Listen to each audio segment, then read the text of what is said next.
তুমি বইটা পেছনে রেখে যায়নি তাকে মনে বিক্রি করছি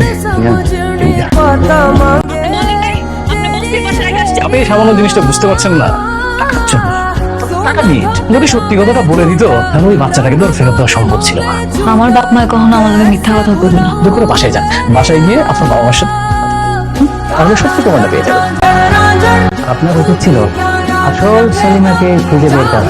ঠিক একটা মেয়ে ধরে নিয়ে আসছেন, কাজটা কি ঠিক করেছেন? সরি, আমি বুঝতে পারিনি। আমি সত্যি বলছি, এটা আমি কি করে বুঝবো? সেদিন যদি আপনার বাবা মা সত্যি কথা বলতেন, আপনার কি ছেড়ে দেন, আপনি চলে যান। আমি চলে যাই। টাকার গরম, তাই না? আমার বাড়ি কেনা মানুষ, আমার জবাব দিই।